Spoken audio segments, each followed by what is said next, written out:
Dans les Écritures, il faut savoir que c'est ici que débute l'histoire de Moïse, sur le Nil. Nous sommes au XIIIe siècle avant notre ère. L'Égypte est à l'apogée de sa puissance. C'est la période prospère du Nouvel Empire. Des villes et des monuments ont été érigés sur le delta du fleuve. Mais si l'on en croit la Bible, toutes ces richesses ont été bâties sur le dos des esclaves hébreux. C'est une histoire percutante, mais y a-t-il des preuves de sa véracité? Allons dans l'un des vieux quartiers du Caire pour le découvrir.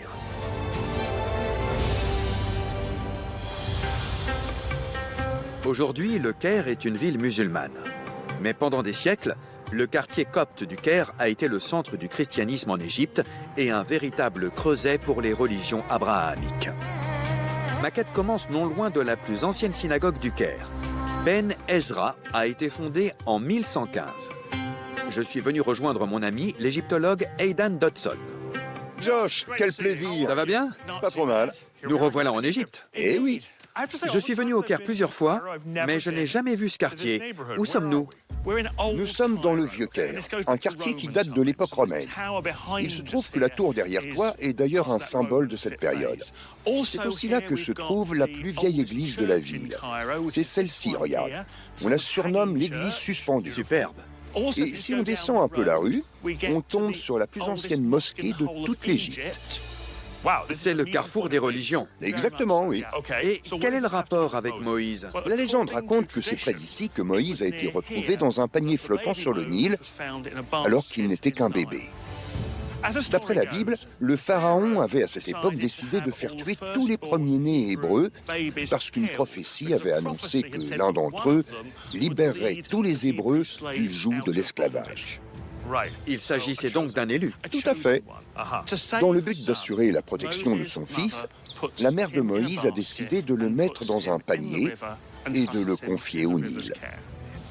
Et ce n'est que le début du récit de Moïse, parce qu'il va connaître une aventure éprouvante. C'est la partie épique de l'Ancien Testament. On va faire un petit rappel de l'histoire du prophète. La vie, en version abrégée, de Moïse. Après avoir été caché dans un panier, Moïse est sauvé par la fille de Pharaon et est élevé comme un prince d'Égypte. Sacrée promotion. Tout se passe bien jusqu'à ce qu'il apprenne d'où il vient.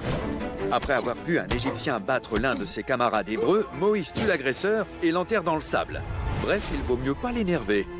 Il choisit de s'exiler pendant des années et tombe sur un étrange buisson ardent doué de paroles. C'est la voix de Dieu qui ordonne à Moïse de libérer les Hébreux de l'esclavage. Moïse refuse, mais Dieu ne lui laisse pas le choix et il doit s'exécuter. Il se rend auprès de Pharaon et lui dit cette phrase célèbre. « Laisse partir mon peuple !» tout en menaçant de déchaîner des plaies.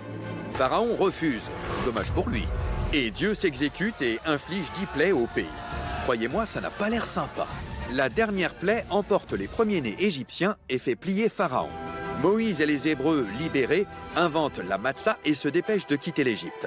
Aaron et Myriam, le frère et la sœur de Moïse, sont présents. Pharaon les poursuit jusqu'à la mer Rouge, où avec l'aide du Tout-Puissant, Moïse sépare la mer en deux pour permettre à son peuple de traverser, avant de refermer les flots sur les Égyptiens. Puis, Moïse escalade une montagne et revient avec 10 commandements inscrits par Dieu lui-même sur 2 tablettes de pierre. Petit souci, étant donné que son absence a quand même duré 40 jours, certains se sont mis à idolâtrer la statue d'un veau d'or. Moïse pète un plomb et fracasse les tables de la loi sur un rocher avant de se détendre. Enfin, aussi fier qu'un homme refusant de demander son chemin, Moïse et les Hébreux vont errer 40 ans dans le désert avant d'atteindre la terre promise, Canaan, ou Israël de nos jours. Comme il ne sait pas gérer sa colère, Moïse n'a pas le droit d'y entrer et est enterré par Dieu sur une montagne. Mais il a tout de même la chance de voir son peuple pénétrer sur la terre promise, et c'est déjà pas mal. Voilà. C'est compris? Ok. On peut dire que cette histoire est l'archétype du mythe fondateur, et notamment du mythe fondateur du héros. Oui. Si l'histoire d'un orphelin qui se révèle être l'élu vous semble familière, c'est parce qu'elle a été adaptée à maintes reprises dans la culture populaire. De Oliver Twist à Luke Skywalker en passant par Harry Potter. Mais avec Moïse, on nous raconte l'origine d'une religion.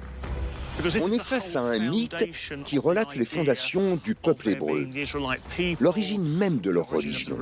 En fin de compte, il faut savoir que tout est basé sur les événements racontés dans le livre de l'Exode. En tant qu'égyptologue, pouvez-vous me dire si ces événements sont en accord avec l'histoire? Certains éléments de ce conte peuvent en effet s'appuyer sur des preuves archéologiques. Ok. Cependant, il y a de gros problèmes, notamment avec la chronologie. D'abord, si on se base sur les chiffres donnés dans la Bible, on peut en conclure que tout s'est déroulé vers 1450 avant l'ère commune. Mais à cette époque, on n'a aucune trace d'un groupe important de personnes quittant l'Égypte. Alors, il n'y aurait pas eu d'exode massif? Non. Cependant, un siècle auparavant, on a bel et bien la preuve qu'il s'est passé quelque chose ici. On sait qu'un grand nombre de Sémites ont abandonné l'Égypte afin de rejoindre Canaan. Ça signifie que certains événements ont eu lieu, mais pas forcément à la bonne époque. Exactement. Et surtout, il ne faut pas oublier que les récits qu'on a à notre disposition aujourd'hui ont été reconstitués par plusieurs personnes un millénaire après leur déroulement. Oui. Pour ce faire, ces gens se sont appuyés sur des contes populaires et sur des fragments de la véritable histoire. Leur objectif était de mettre au point une ligne conductrice pour raconter l'histoire des origines du peuple d'Israël.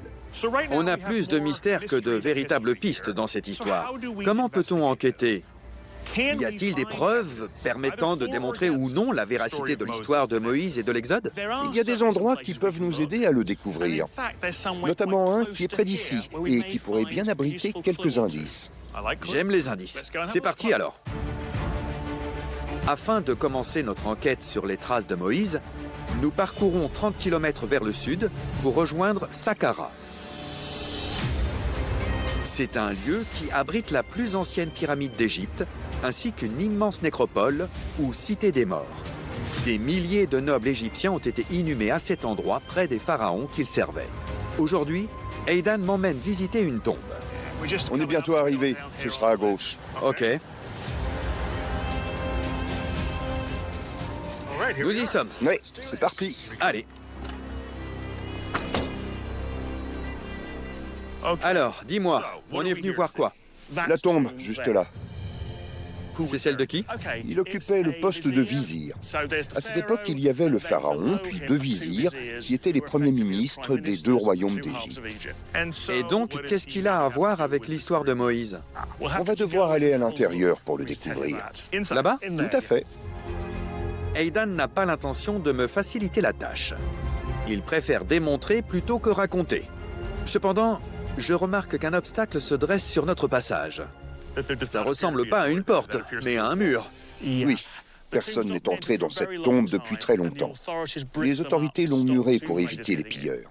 On va faire comment? C'est simple, on va abattre le mur. Moi, j'adore casser des trucs. Top, je vais m'en occuper. Aidan a obtenu l'autorisation d'ouvrir cette tombe pour la première fois depuis des décennies.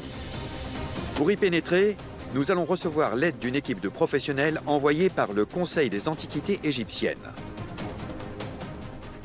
Ça y est, les renforts sont là. Exactement, oui. Enchanté.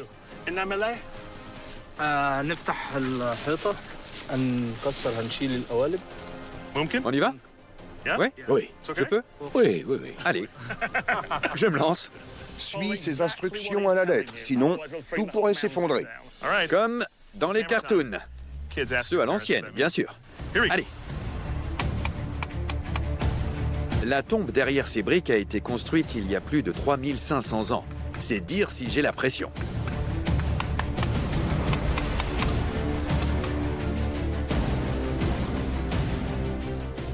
Allez, plus que 200 briques.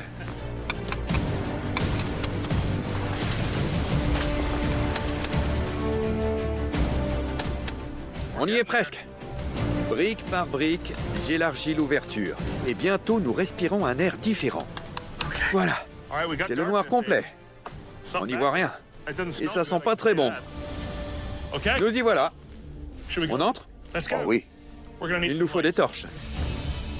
Nous quittons le 21e siècle pour pénétrer dans le royaume des morts et nous retrouver dans une tombe aussi vieille que Moïse. Elle pourra nous aider à déterminer s'il était bien réel. Wow. Incroyable. C'est dingue. Regardez cet endroit.